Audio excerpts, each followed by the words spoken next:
and welcome to today's video where we'll be talking about why chronic illness fatigue is not the same as being tired. We use the word tired for everything, understandably. A long day at work, you're tired. A bad night of sleep, you're tired. A busy week, you're tired. But chronic illness fatigue is not just tired. And if you live with a chronic condition and you've ever tried to explain how exhausted you are, only to hear, yeah, me too, this video is for you. Because what we experience isn't just more tiredness, it's a completely different biological experience.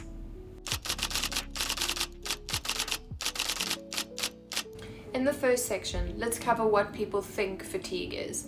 Most people understand tiredness as something logical.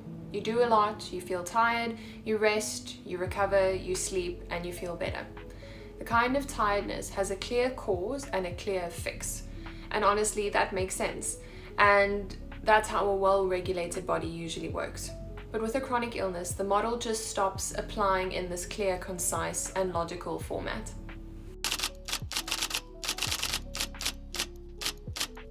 Chronic illness fatigue is not just about effort. It's not about motivation, it's not about discipline, and it's definitely not about laziness. And you've probably felt that yourself, and maybe people have mentioned that to you before. It's neurological, it's metabolic, and it's deeply connected to how the nervous system and circulatory system function in a body that works differently. In conditions like POTS and dysautonomia, the body has to work much harder to maintain basic functions that everyone else finds easier. Blood flow isn't as efficient, oxygen delivery can be compromised, and heart rate and blood pressure don't regulate smoothly. Hormones can also be affected. So even if you're resting, your body is still working a little bit harder and possibly over time. It's like running background systems that you just can't shut off. I often tell people that your body can be like a computer sometimes and there's too many functions running at once. So if you think about your phone and all the systems or apps that are open in the background that usually you would close and your phone would run more efficiently. In a chronic illness, it almost feels like you can't close those apps or can't switch them off. This leads on to the next section, why rest alone doesn't make chronic illness fatigue disappear. Sleep becomes necessary and it is very important, but it's not always restorative in the way that people expect. You can rest all day and still wake up exhausted. Not because you didn't rest properly, but because your nervous system never fully powered down. For many people, symptoms don't even show up immediately after activity. They show up hours later with a delayed effect, or the next day. That delayed crash can make fatigue feel confusing and unpredictable, and that unpredictability is one of the hardest parts to cope with. I talk about it as a protective mechanism because your body is a little bit more sensitive than the average person, and you're often working in that fight or flight system consistently. When you do something that's not regulating or pushes you a little bit harder, working harder, going to exercise a little bit more, or just something that day your body doesn't feel up to, it can cause these crashes and an over-exaggerated response to what the average person would just keep going on. And this is why you have those post-exertional crashes. Your body's trying to fight from an energy source that's not full to begin with.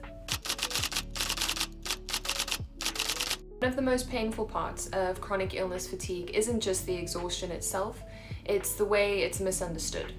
Being told, everyone's tired, you just need to push through, you should try harder, you did it yesterday, so why not today?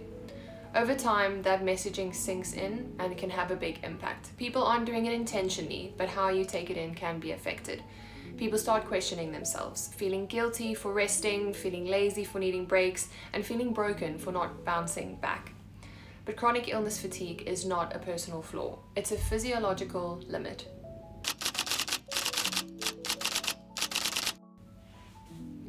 So how do we take all of this and now reframe this idea and notion of fatigue? Your body is not failing you. It's responding to a system that's under constant strain. When energy is limited, rest isn't weakness, it's regulation, and a very important part of managing your condition. And learning to respect fatigue isn't giving up, it's adapting. If this video resonated with you, I want you to hear this clearly. You're not imagining it, you're not exaggerating, and you're not broken.